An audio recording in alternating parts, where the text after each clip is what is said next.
Hi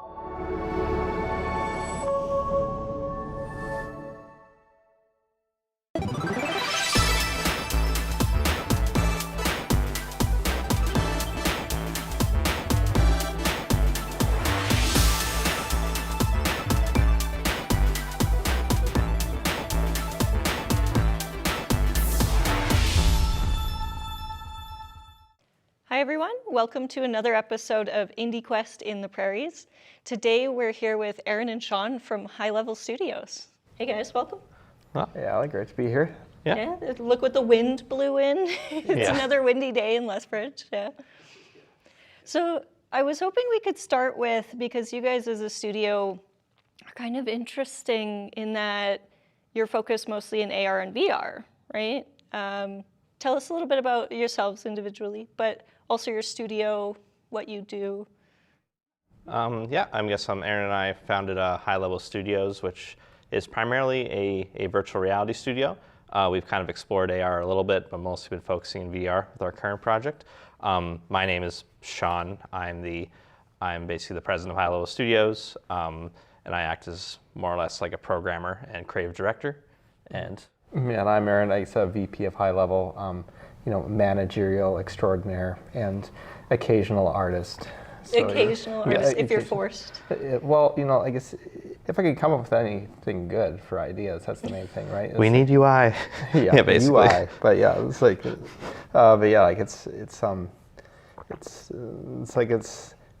a really interesting market because I feel like it changes every 2 weeks for like VR and AR. It's hard to keep up, but there's just,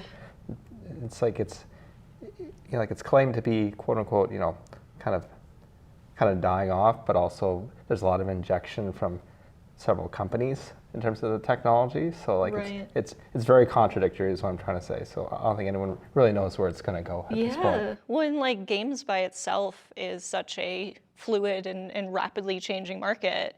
And then you have this layer of AR and VR technologies on top of it, which are quite young. Like when did High Level Studios start?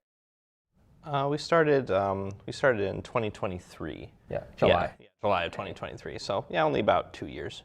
Right, and in those 2 years, there's been the Quest 2, I guess Quest was kind of out around that time, and then the Quest 2 started to gain popularity. Yeah. AR was really big, and then it kind of changed.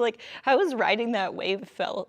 Well, there's the three, so the Quest 3, the 3S, and now Meta's kind of Ray-Ban line of products. It seems like they're getting into a good flow of new hardware every year, which is great. But it's kind of, in terms of actually designing a game for tech that's really changing in specs constantly, it's it creates a bit of we should add the latest and greatest thing with all these physics and all that stuff, or it needs to work on the older headsets because people aren't as fast to adopt as I think with standard home consoles. People will jump to the next one, and then there's only games for the next one for 6 years. This one is I'm not sure the time between the 2 and the 3. It's I think it was 2 or 3 years. It wasn't long. It wasn't long, but it was a pretty decent gap. If you compare it to things new phones coming out. I'm glad VR didn't go. Yeah, it's like a new phone. Yeah, I'm glad VR didn't go that route where it was a yearly release, because I think that would have overwhelmed the market. But yeah, definitely there's a pretty big, there's a moderate gap between the 2 and the 3, and they're pretty different spec-wise, but the 2 is still supported, so you kind of have to design for the 2. Right. Yeah. So it's kind of developing for a hybrid between a smartphone and a home console. Kind of develop like that. It falls somewhere in the middle where it's a pretty rapid hardware time for development, but at the same time, the experiences are more catered and more in depth than just strictly smartphones. But not knocking smartphone games, because there's lots of fun ones for AR specifically that are great. But just But it is interesting that because I know there's a lot of talk right now about the past gen, so PlayStation 4, the previous Xbox, I've lost track of SX. Yeah. The one. The worst naming convention. Yeah. But between that and the current gen and the potential next gen and then PC hardware, there's this talk of how the console generation leaps are not what they used to be, right? A game made for PlayStation 1 versus PS2, totally different ball game. I feel XR in general, VR specifically, because it's more hardware bound, right? It's specifically hardware bound. Those leaps are bigger, right? Like if you started developing with what was the tethered Oculus, the Rift S, I think? Yeah. And then like 2-3 years later, we were on to the Quest, which was like standalone Android chipset, hand tracking. Now we're talking about potentially the Deckard, whatever Valve has got brewing up. Yeah. Like, do you guys, I guess you're working on your first title, so maybe this is a hard ask, but like when you started, it was presumably Quest 1? Quest 2, yeah. Quest 2, okay. Did you kind of decide like we're going to lock in, we're going to ship on this hardware? Are you always sort of looking to see maybe something comes out that we can jump to if it's a close enough leap? Oh, like, where's that calculation come from? I think within the world of Meta, we were kind of locked in like keeping it like running on the Quest 2, because the nice thing is that honestly building and porting for the 3 doesn't require much really dev time at all. If anything, it just runs more smoothly. So it's more about just the hardest thing is just optimization. Because I mean, like from a gameplay perspective, they both do pretty close to the same thing. Since we're not specifically using it for AR, which I feel like the Quest 3 definitely has more tools. But yeah, in terms of development, I think we want to always lock it in. So that'd be the baseline, unless they literally like fully removed support from the Quest 2. It's not being produced anymore, but that's still I think I'm not sure stats wise, but I'm not sure if there's more Quest 2s than Quest 3s on the market. It's still pretty well used. Like apparently people are using their Quest for kind of PC VR gaming a lot now, which is right. Like you can tether. Popping up. Yeah, exactly. I guess it's like our approach. It's like like if we approach from kind of like the lowest common denominator in terms of like the hardware spec, then all the other headsets will be able to run it super easily, because like we have to get it up to like 72 frames a second consistently on any headset it's on. But like another aspect of it is, and we've kind of been waiting for like the competitor to the Quest, like truly the true standalone headset, because like every other headset seems to just like hardwired. Like you can get add-ons that will like make it wireless, like if you hang it from your ceiling, or like some contrived, like air bridge, or yeah, like Bluetooth, like know how well that works. But it's like there hasn't been a true competitor to the Quest in terms of like that like this is the standalone headset, no PC, no tether, you can play it anywhere.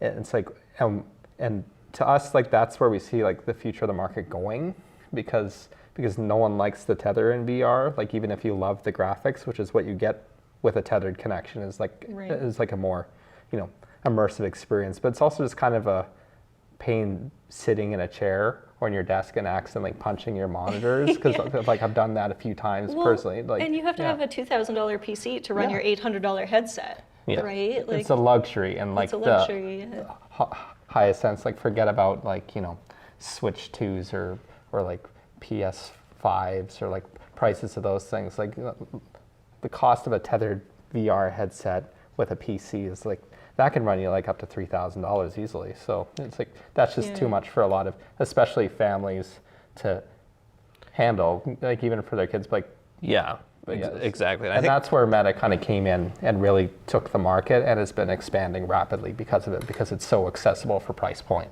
Well, do you find they're still expanding? Like I know I talked to people who are on the consumer end, not on the developer end, and they're like, oh, it's too bad VR died, because they just don't see the marketing push anymore. They don't see the level of content that Facebook was doing or Meta was doing 2-3 years ago when the Quest 2 and Quest 3 were kind of big.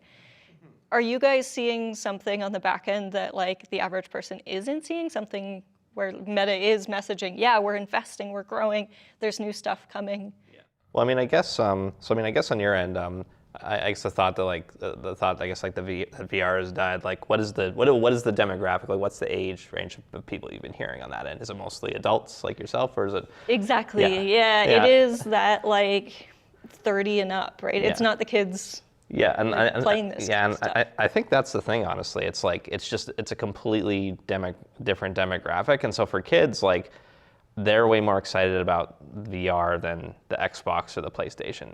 All my nieces and nephews, none of them really care about PlayStation or Xbox, and then somewhat about Nintendo, but the Quest has been specifically like what they want to play. And I think that's the thing. It's just a different demographic, because like if you look at tethered VR, I think I can agree with that statement where it's like Steam VR isn't nearly as strong as Meta, and that's because you're dealing with people in their 30s who are avid PC gamers, and that's just different what the kind of experiences they want, right? So well, yeah, and it's interesting that you mentioned like the accessibility of the standalone headset, because I think back to even 5 years ago, 10 years ago, certainly everybody was all about the graphical arms race, right? The next thing that comes out is going to be more realistic, faster, like higher FPS, more power, bigger, better, harder. What we're really seeing though is the market shift towards mobile. Like, 100%. I mean, even the Quest you mentioned, it's Android architecture. It's a mobile phone. It is effectively a running phone. that thing. Yeah, it's like I know there's always gonna be an audience for like the 8K VR enjoyer with like it looks like it'll like snap your neck clean off. You put it on your head, like that kind of like excessive kind of attention to graphics, I would call it. But I mean, like, you're right. It's like it's essentially a souped up mobile phone, and it comes out in the content too. Like, it's not just a hardware thing. It's like the trends of the mobile games are throughout the Meta platform, like deeply ingrained ever since the release of Gorilla Tag, in terms of like their standout app. Like, it wasn't supposed to be a standout app, but it's something that, like, you know, young people really latched onto because it created what they're calling like a virtual playground.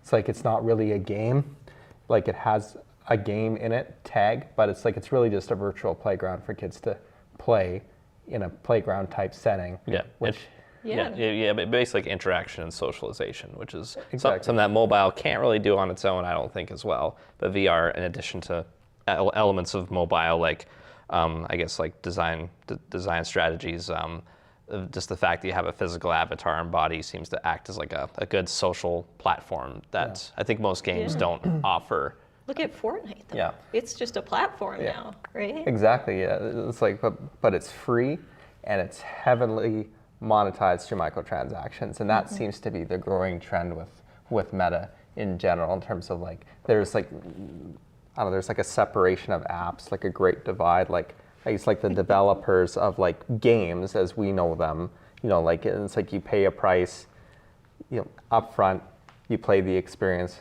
with your friends. There might be some DLC, who knows?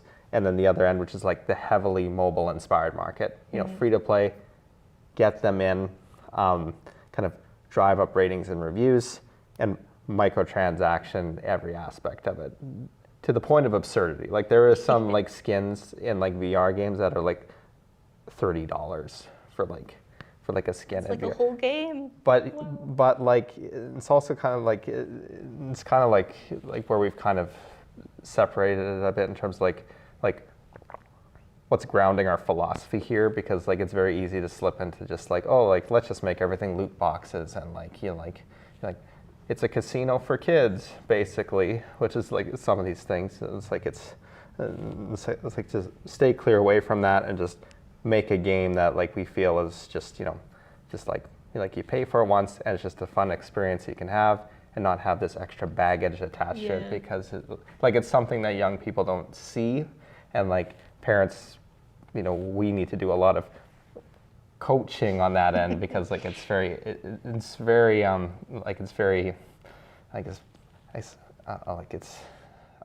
it can be very predatory, and I feel like and then there's definitely a balance, I think, with free to play games where it's like there is actually a game there and it works well and it runs, and you have things like cosmetics and, you know, it's personal choice. But then there's, I'd say, like, definitely I've seen some things popping up on the Quest and on Meta's platform where it's basically just a storefront disguised as a game, where it's literally just like you load in. It's a very basic mechanic that like probably was prototyped within like a couple months, and then just skins, and that's all it is. And so like I think there's definitely a balance there. Like, they're free to play games I enjoy that 100% involve skins and cosmetics and silly things that. Sure. But it's not. But I think just actually having a game there where it's like it's substantial enough without those Right. things. Do you think a lot of that is bleed over from the mobile market? Because again, I think there's a lot of mobile devs that move to AR and VR because effectively it's the same platform, similar platform. Do you think it's those kinds of, like you go on the App Store and half those games are effectively just slot machines, like they're not even a game, right? Basically. Yeah. That's interesting. I do wonder, I wanted to come back to something you said about gorilla tag. Yeah. And how, in a way, AR and VR, in a like expedited fashion, I would say, went through what the early game industry went through, where there weren't these like mega blockbuster hits. Like you think of Half-Life Alyx, right? Valve. I mean, the money that went into that was peanuts compared to some of these console games, but for the VR AR market, huge investment, right? And it was marketed as this big title, huge IP behind it. It did pretty well. But the thing selling units is like weird little indie games like Gorilla Tag, which I think was also just a couple of people kind of made for fun, and it took off because kids just like to spend time in that environment. Yeah. Do you guys see that as, being indies yourself, kind of freeing? Like, I know I personally see it as an opportunity, right? Because you're not having to compete with the AAAs of the VR space right now because they don't exist, right? Like you've got this room to try exciting things, be experimental, but still have a shot at being a system seller? Or is it like a little bit intimidating because there's no like tried and true thing to do? I mean, I enjoy developing for VR primarily because, probably just because like you can be experimental with it, and I feel like I have more options to sort of play around. I think honestly, like I guess in general, it is very exciting, and I think just like most of, I guess the situation for most gamers is that they just gravitate to what they find fun and what they enjoy. And so if you make something that's fun, you get it out in front of people, and you actually like get feedback. That I think in general like indie games can just do very well. And like you said, I'm not sure people, especially in the VR space, they necessarily care a lot about graphic fidelity. Like, and honestly, I feel like a lot of gamers don't even like have that much of a stake in it unless they're evaluating the performance of Nintendo, Sony, or Xbox, because they're expected to be at that level. But anything else, they're like, is this fun? And it's like, oh, cool, this actually like looks kind of nice, but that's not like a core like thing. Like, I mean, games like on PC like that look nice, but aren't like particularly high fidelity, like played up, like are games I really enjoy too, where it's just a fun gameplay loop. And I think that's just in general has always been more important in the game market. It's very easy to fall into the graphic kind of pit. But in VR and Meta, I would argue there's a lot more opportunity than if we were to compare it to Steam. Like I know Steam has the larger market share in terms of PC gamers, and like more potential for growth, but the volume on Steam is just gargantuan in terms of the amount of games. 18,000 games a year we're at. Yeah, like that as a developer is terrifying. And like it's like what's nice about Meta is that it's like there aren't as many, like you said, kind of studios that have ingrained themselves in it because it is more of a risky environment, and at least what we've seen in terms of like we've had our demo on Meta for a while. I guess it's been getting pretty good coverage. I mean, I guess like 6,000 people have played it. So it's like very nice. It's like there's definitely like an algorithm there that is helping us kind of find our audience there. So that like it doesn't feel like we're throwing our game into like an ocean and then like the customers just playing like I don't know, like I guess just kind of reaching in and just like trying to find their game. Like it's almost hopeless to make that connection. Like it definitely feels like there's an opportunity there for indies specifically because there's a huge price range of VR games. There's definitely the big studios that come in and say this is a $60 game. Like Skybound came in with their game, I guess, which I still haven't played, but I want to. But like it's like that's the kind of very traditional single player, AAA experience. And then games like Gorilla Tag, which are free and just like very unpolished in terms of mechanics or visuals, but they provide a really good gameplay experience. But the audience there seems to be open to whatever they see that they think would be fun, and they're not too tied to specific creators or genres. They're very kind of open-minded and just looking to explore. At least that's the vibe that we get. Like like they kind of recognize it's more experimental, and like they might get something that's awful, but they might get something that's also, oh yeah, like that was kind of fun, that held my attention for a few hours. Right. So yeah, that's Yeah, it's a very different vibe. I agree with that, where like for a while there was this expectation of the folks who play the AAA games and the 8K monitors and all of that stuff, and they came into VR and bounced off of it because it just can't handle that fidelity, especially the headset ones. And if what you're looking for is fidelity, you'll probably go back to your mega PC and all of that stuff. And it feels like the people who stuck around are the ones looking for novel experiences, are just there for a game that's fun as opposed to, you know, visually appealing or technically impressive necessarily anyway, which I feel like levels the playing field, right? Because graphics are expensive. Like a lot of these massive budgets, it's because of the visuals. They're just playing that arms race. But if you don't have to play it, it's like that's the other thing about VR too, is like most people aren't playing VR games for very long because like you're wearing a headset. It's not like looking at a screen that's like, it's moderately comfortable, we're used to it, but having something strapped to your face for more than an hour, like it's like no matter how seasoned you are at VR, it can get a little uncomfortable. So it's like you're dealing with a much shorter loop, which means you don't have to create experiences that are as long. And it's what I've seen on like even the AAA side, you know, like the Star Wars games that went through, like it was like 2 or 3 hours long for each chapter. So not crazy. Like it's like very concise experiences, which means less budget, which means, you know, you can, like, smaller studios can kind of come in and create as well without it feeling like, oh, like it's like that was really short, like womp womp, right? Yeah. But it's like you also brought up, like, it's like an interesting point on like the high fidelity VR, because that's 100% still there. Because there's two very distinct, what we call VR markets, and that's the high-end VR and the mobile VR, let's call them. And they have completely different expectations of the product. It's like you can have a game that performs really well on mobile VR be absolutely flamed by the high-end VR players. And games that try to cross the divide, like Onward, for example, on VR, it started as a Steam VR game, was very successful. Like it was basically a VR Counter-Strike game if you ever played, like Counter-Strike Source. They moved to Meta because, you know, like there's a huge growing market there. How couldn't they? And they had to naturally downgrade their visuals to work on Meta's hardware because like you can't have like dynamic, you know, fluid simulations or shadows. You can't have like ray tracing. Can't have ray tracing. No, it's like you got to take all that out, and then like it made the mobile players happy, but it also made the high-end VR players very upset. And you can read that through like the comments. Because they value different things, right? Yeah. Exactly. It's like, oh, like it looks awful now. It's like what is this? And it's the exact same game. Like I can't stress that enough. The game didn't change at all. They just changed the graphics, slightly downgraded it so it would run smoothly. Because like a requirement of being on Meta's platform is operating at over 70 frames per second in their headsets at all times. So, and we have charts we watch that show those dips, right? So it's right.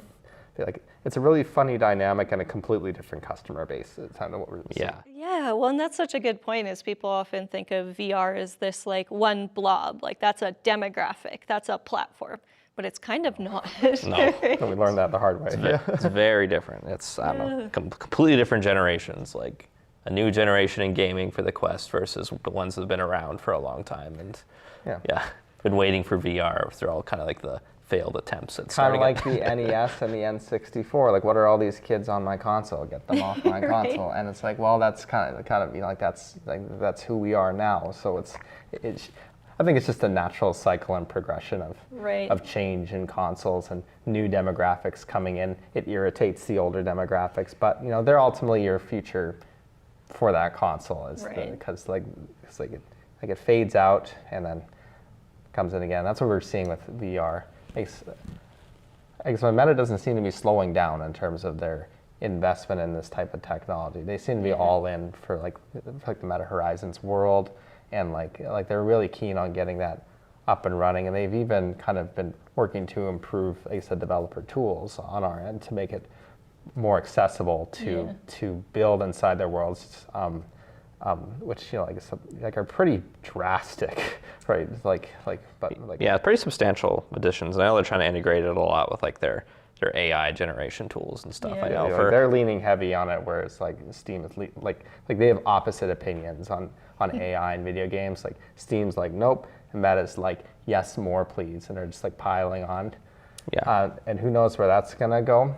Yeah. But I'll be like, it's definitely like however you feel about that, it's definitely a signal that they're looking to inject as much content to their platform as possible to keep their audience there and to build it and grow it. But yeah, waiting on the Quest 4 though. Yeah, That's this signal. rumored Deckard, which it seems like every other day the rumor is it's tethered, and then the rumor is it's standalone.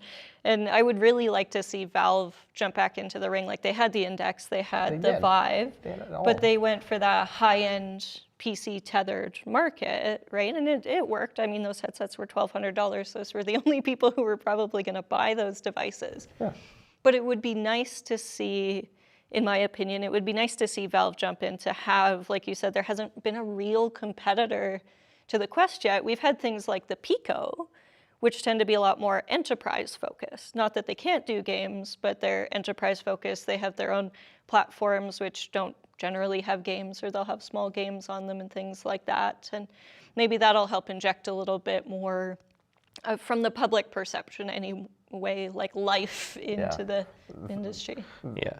I mean, I think Steam would be very interesting on that end because I mean, they're kind of side like their time working on portable gaming. I mean, with the Steam Decks, I mean, like I'm sure they've learned some lessons with that. So like maybe they could do a standalone VR that could outperform the Quest because I mean, size-wise, not that much. If you wrap it, about the same size as a headset. You know what I mean? Like there's different requirements, but I think, but maybe on that end, maybe they've learned some lessons in terms of optimization that they could bring into a VR headset. So yeah, I would love it if they did it. If they did just do a tethered one though, I don't think it would reach very far. Yeah. Yeah, I don't think it would. I agree. Yeah.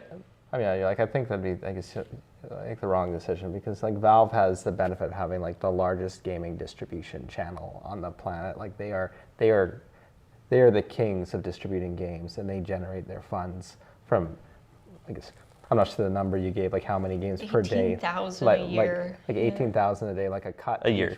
A year? Yeah. A year, okay. Like A day, I think my brain I would quit. explode. When we're at that point, I'm done, just for the record.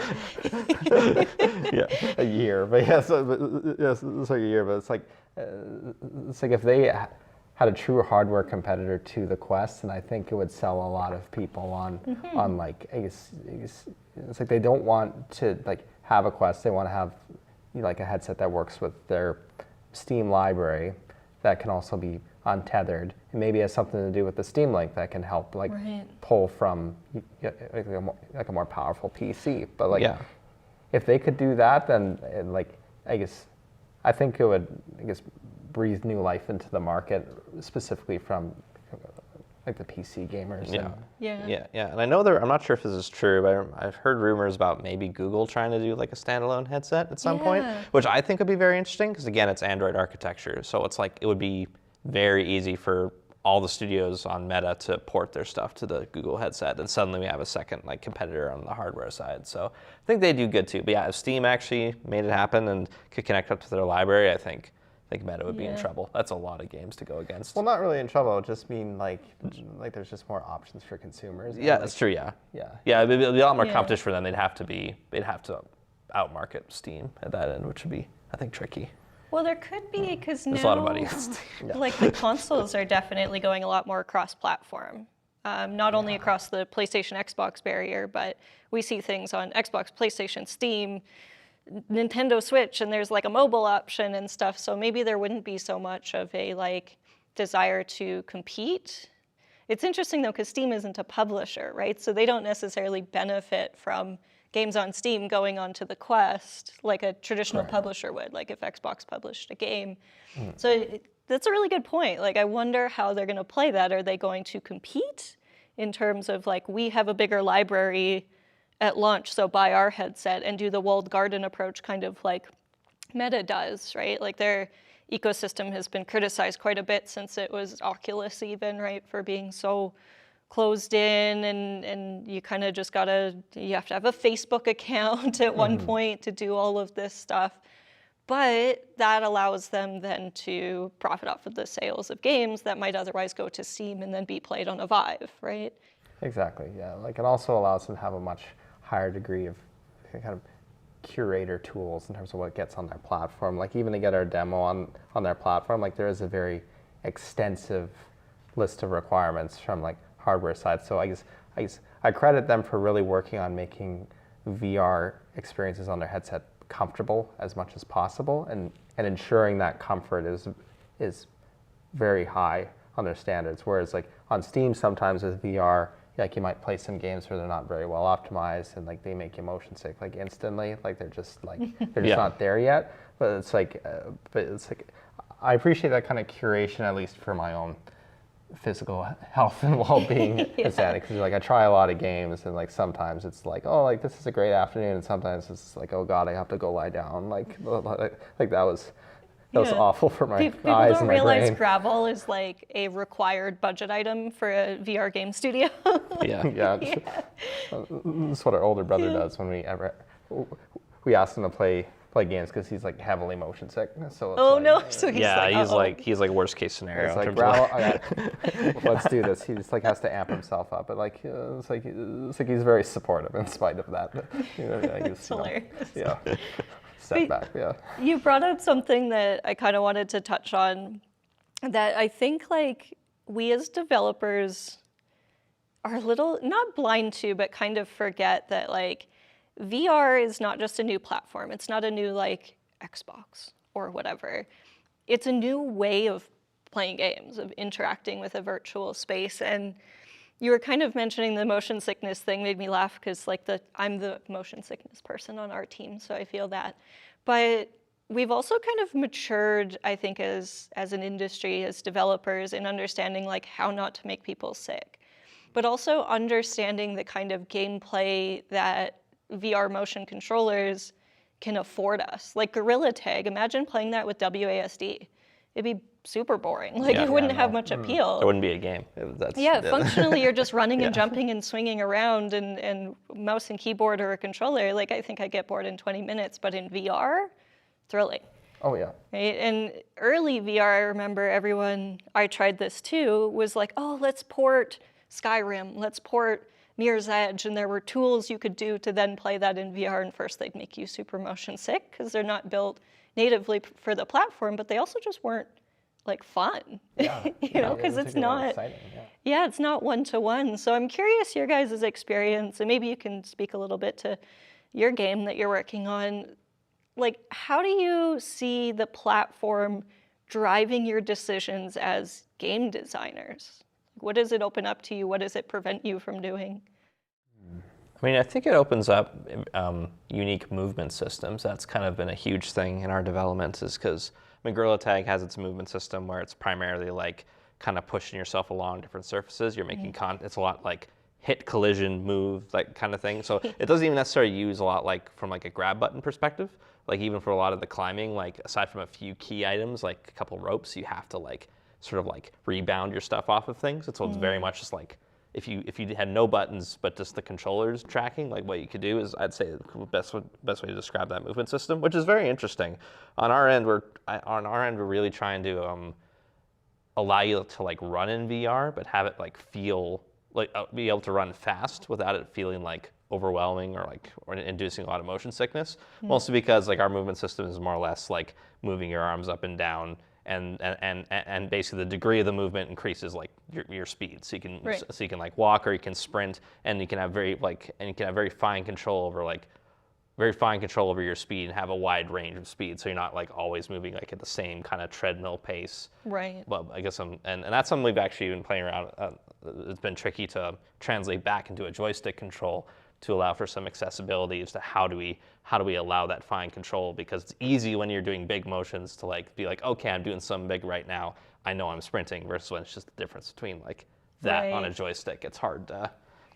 And the brain understands that differently, right? Like when your arms are moving, it's weird how there's something in your head that goes, okay, I'm running or simulating running, and that motion suddenly doesn't bother you so much. But when you're sitting still and just pushing a joystick, like I'll find myself, if it moves too fast, for example, push the joystick, character moves forward, and I'll go like this in my chair and get dizzy, right? Oh yeah, exactly. And the funny thing is like that was 100% why, I guess why we built that system is because it was that initially was a coping mechanism for playing like The Walking Dead VR.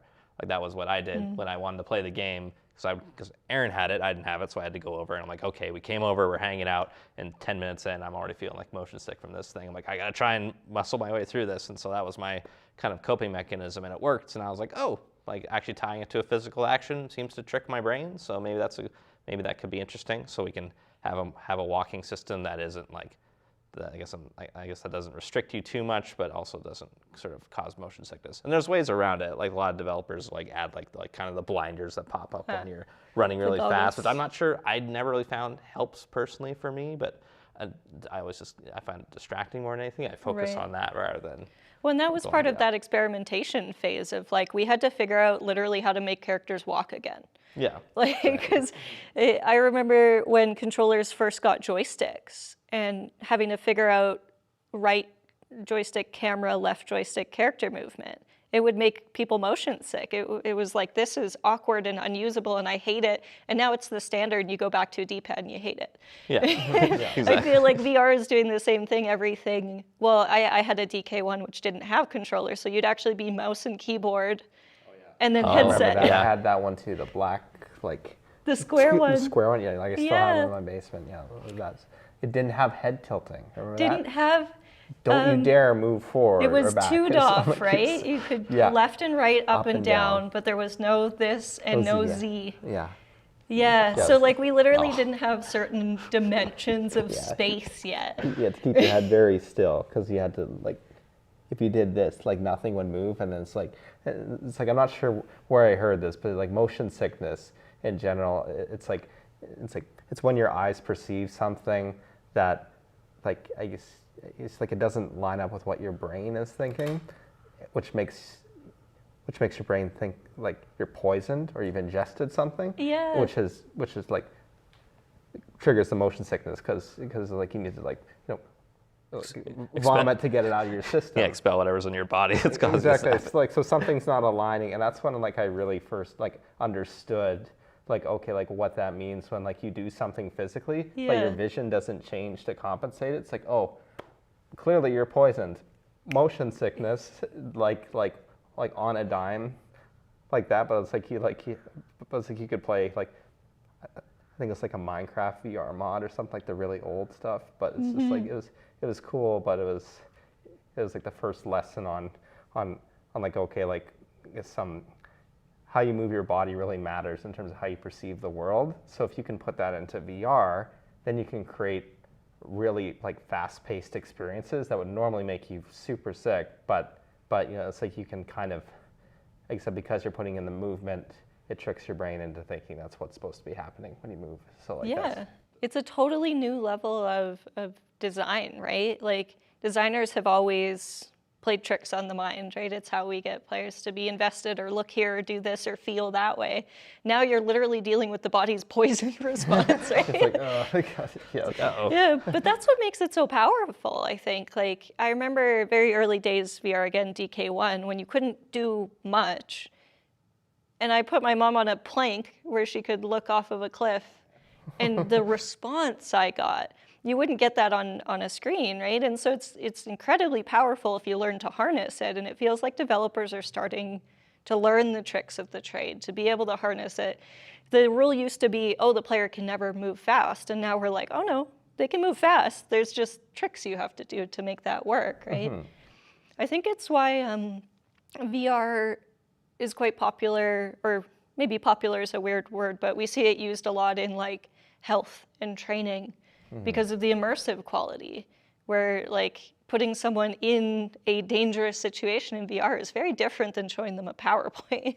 Yeah, it's true. It's also more educational, more informative, right? It's like if you work on like an oil rig, it's like, okay, like do you want to simulate this emergency on the oil rig in reality, with like, like I don't know how much it would cost to do that, but like it'd be an insane amount of money. Like, or do you want to create a virtual experience where it's like, it's actually the layout of the rig where you need to go, exactly where all the emergency supplies are for like, it's like, I think as a training tool, like it's unmatched in terms of like being able to get people in like the scenario. Like I've seen like it's like if you have like a bear attack, what do you do? It's like here's how you operate like the bear spray, for example. Like here's where you have to aim. Like it's like how far back you have to be, how close the bear needs to be. Like context clues like that you don't get from a PowerPoint or from a video as well. But it's like, and that's been something that I guess like I've had lots of fun seeing what other kind of groups and teams are doing on more like the B2B side of VR, and that kind of, like as a technology, it's not going anywhere because so many industries find it way too valuable to give it up now. Like even like you said with that example, I mean, even the bear one, imagine trying to simulate that. Like, do you have a guy in a bear suit mauling you? No. Right? Like there's the cost side of things. I'm sure it'll never replace like real in the moment kind of experience, but I know I certainly would remember like the distance where it says, oh, you need to be 10 feet away from a bear to spray the spray. I don't know what 10 feet is visually, necessarily. No, but if I've seen it and I kind of know approximately where that distance is. It's like, okay, it's like I get a feel for it. And it's like, and you get a feel for like physically and with your eyes and actually doing the motions. And like, it's like even like in the world of like architecture and design, like it's a huge tool because it's like a lot of architects are already creating like what they're calling digital twins of buildings where like they have, like a virtual model of the building that they're going to build. Every little detail, every bolt, every piece inside of that building, and then they build the real thing, and they keep the digital model that you can walk through like in VR. But also when you're designing things like that, like you can take clients through and walk them through like it's like a building that isn't built yet and inspect it and like get like the like what does the ceiling height feel like this control panel, is it ergonomic, like is it way too high or way too low, like just like all those nuances that like you just can't get from a PDF or a piece of paper. And like I guess it's also much more accessible from like a non-technical side, because anyone who's non-technical, we had like an 80-year-old guy play our demo up in Edmonton, and like I said, like it was the first time he went rock climbing, and he's always wanted to do that but never got around to it. But like he picked up it like that. It's really just intuitive. Just like walked up, like I want to play, teach me. So we taught him in 5 minutes, and he was like having lots of fun moving around. It's like it's also incredibly accessible, which is I think what makes it so attractive. Yeah. It is very interesting how VR kind of reveals how we actually learn as human beings. There's such a huge element of muscle memory in everything that we do that like even with like the bear attack example, like imagine taking that and just putting it on like a computer screen where it's like you're e-learning, where it's like you got to learn how to survive a bear attack, and it's like okay, like you don't save anything about that where the actual feel of like reaching for a canister, backing up, like angling your head, like like all that, like that's having to stay calm. Yeah, and that's the thing. Like I feel like that's the thing where like VR, I don't think can do 100% of a training in like in that kind of situation or with like the oil rig. But I mean, darn, it can get you pretty darn close. It can get you the rough approximation, and then you can, and versus like if you just read on a piece of paper, you're slightly more prepared than if you hadn't read the piece of paper. But your body hasn't internalized anything.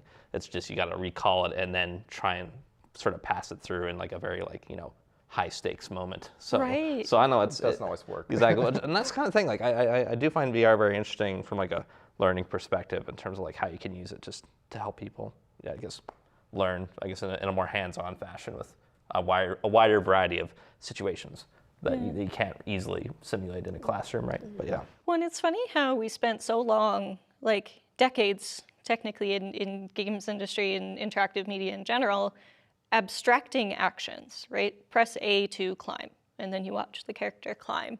And now we're kind of circling back to how do we make it as like tangible as possible. Right. Not necessarily across all things, but like even with AR, right? I think AR wayfinding at events, I could look at the little map, and the map is an abstraction of the space, and then I got to look at the space, and I got to compare the two and figure out where I need to go. AR wayfinding, I hold it up, and the arrow goes like this, and I see it in the hallway go around the corner.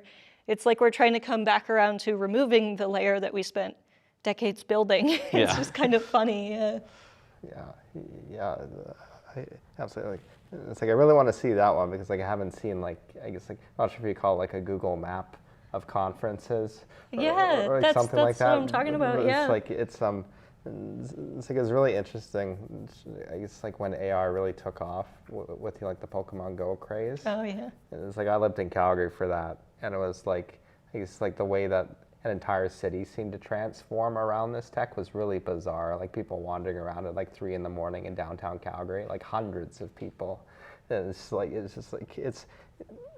really cool how I think it's like transformed kind of how we perceive the world and how we can like interact with it more using technology. I guess I mean even with like the new AR style glasses, like seeing demos of like if you're in a kitchen, it'll bring up like the recipe that you're working on like one of the screens, like you can place it there and kind of have it there as a reference. So it's like cool. it's completely Wild West, which is what I think we like about it. It's just like bizarre and unusual, and also lots of fun because there aren't many let's say like rigid standards put in place. It's like the early computers basically when people are trying to figure out how this all works. But there's lots of room to experiment, and I find it funny. I was just talking to someone about this the other day, but most AR, VR stuff, not all, but most I think is developed using game engines. Pick your engine of choice, or something like a Lens Studio, which is effectively a game engine specifically for that platform. But they're really not game engines anymore. Like you can use them to make AR and VR for whatever application, or we see AR or VR, for example, being used for virtual production, which is then looping back around to film effectively, right? So like all these things are just becoming tools to create virtual spaces, virtual content that we can express however we want to, right? I mean, like I'm not even sure what we call them anymore. If they're not like video game engines, like what? Just like because you're right. Like these engines are used for so many different applications outside of games. That's just like it's like we need a better name for it, I suppose. Right. Or it's like is it just engine or like I don't know. It's a creative engine. I don't know. Yeah, I don't know. I mean, like this is a bit of a weird tangent, but I think the idea of keeping them like called like game engines honestly helps. Like I think if more applications were designed as games, they'd be a lot easier for people to learn and a lot more effective at what they're trying to do. And so Right, I'm fine with the term game engine. I think definitely the idea that like these standardized like rendering pipelines so that you can sort of get past like the difficulty of creating your own like sort of back end for like the visuals, particularly with like VR tracking and all the support on that end, I think it's great. And honestly, it's very interesting to me that this kind of like sort of like free to access technology exists. And it's a very like it's a weirdly democratized like thing that's coming from like the 90s and the 2000s where like a lot of specialty programs you're paying like $400-$600 per program to get what you need, which still exists, but it seems to be a lot of companies seem to be more open to, I guess, making it accessible to more people and then just banking on royalties after the fact, which I think is good. Well, and it's a really good point how like with the rise of YouTube, people could create their own video content and put stuff out into the world, or the rise of Web 2-ish where people could build their own websites and put stuff and apps out into the world, and now we're seeing game engines democratize spatial content. Where you can use them freely with an asterisk, depending on your budget and all of that stuff, to then create spatial content. On that note, I'm gonna make you guys make a prediction, just because it's recorded, and if you're right, in 10 years we can congratulate you. If you're wrong, I'll bury it, and nobody will know. Don't worry, it'll 100% be wrong. We own our predictions, right or wrong. So let's do this. Okay, so 10 years from now, I'm not gonna go far future, but like 10 years, given our current pace of this technology, where do you see the use of AR and VR in our daily lives, both in terms of entertainment, but whatever kind of daily use you imagine? Ooh, that's a good question. Yeah. Can I start? Yeah, you can start. Yeah, I need to think. Yeah. All right, yeah. Okay. Yeah. Well, okay. So VR, kind of entertainment versus daily use. Daily use, I don't see much changing with VR, to be honest. I don't think VR is a daily use tool in general. Like just like outside of the technology required to run it, virtual reality is inherently kind of like isolating, and I think there's too much human psychology and like programming of us as individuals that makes it a little too odd to see out in the real world. Like if everyone started walking around with VR headsets around, I think we might be a little uncomfortable, even if it's the ones that can, have cameras out front that you can see out front, you can safely face. walk. We have those now, but I guess like from a daily use standpoint, I guess I don't see VR changing all that much. But on the entertainment side, I see it kind of growing and advancing more into the entertainment side, even more than we have before. We're going to have an entire generation of kids coming up in 10 years that'll be in high school, but I guess by now, that have played VR all their lives. And that's they're going to be their primary source of entertainment in terms of games. So I think that market's going to really grow from that kind of small beginnings and limited audience. And as long as Meta stays in it, I think other competitors will come in and try to grow on it or challenge their position.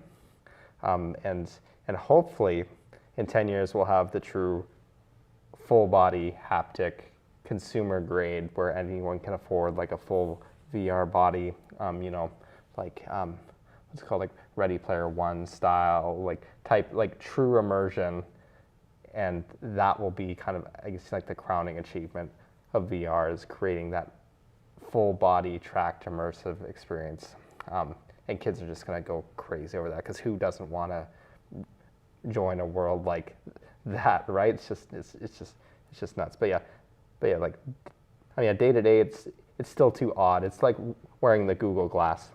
Like no amount of engineering is gonna solve the problem that like this is strange to me that you're wearing this. But VR, it's even worse because it like takes away it's like a key part of human interaction, which is facial expressions and body language.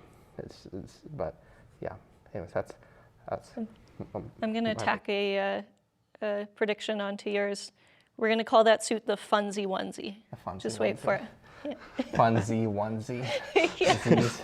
Yes, we're going full 90s on that. Full Z's. Yeah. It'll be good. It's like when we're kind of old and over the hill, they'll be kind of marketing to us for the nostalgia, like 90s, like what they're doing with the 50s and the 80s. Like the Power Glove. Yeah, I mean, they already kind of bad. They already kind of are. Like I feel like it's kind of crazy right now. Yeah, it's true. It's already here. We're already there. Yeah, we're already there, and I'm sorry.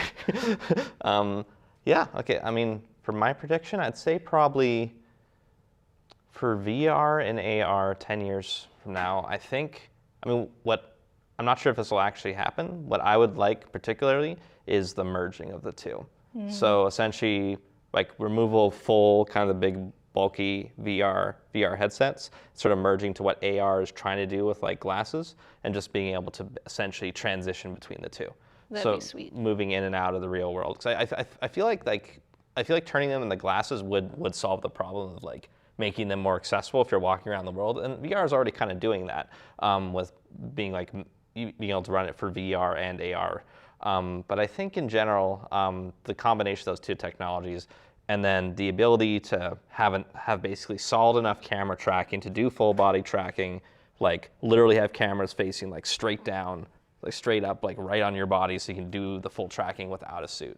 So I feel like there's a lot of peripherals that have been popping up where people have been like, trying to crowdfund for VR. There's like the Omni treadmill and that kind of stuff. And like, there's things like that, which I just don't think very few people are actually interested in, because it's another thing you have to get. And if it's and if it's one less thing I have to do, then I'll probably do that. It's everyone's like, I don't know, it's It's why streaming beats out going to a movie theater. I Right. don't have to get in my car, so I will probably watch this movie at home. So I feel like that's sort of like the march towards the most convenient thing will probably end up causing the technologies to merge together, as long as power-wise they can actually keep up with what needs to be done.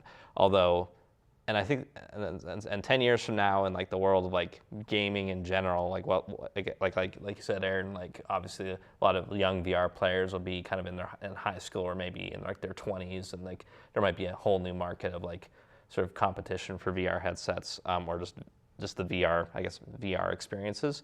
But on that end, if we kind of hit a visual cap of what's going on in in console gaming, maybe the technology will rise up enough so that you can condense it small enough Right. down. So I'd say full body tracking from a singular device without any extra pieces would be what I would predict. Very cool. Yeah.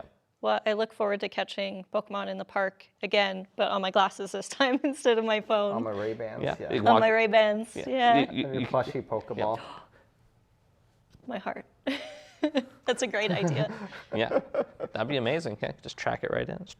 That's what I want, and that's it got close enough in 2016, and it made me happy for a few months. I have a couple. I guess if they have like a glove peripheral, like Pokemon runs up to, and you can like pet it, and you like feel like the fur, kind of like. Haptics, yeah. Oh my gosh. Yeah, I that'd don't be know, cool. I'm smelling That's what you opportunities, guys. Smelling We opportunities. just got to figure out the hardware. Well, it sounds like there's a ton of opportunity Well, we in can this make space. it for ourselves, and that's what really matters. Exactly, Yeah. right? Go Yeah. buy the hardware and program it, and not show it to anyone. Yeah, exactly. Except me.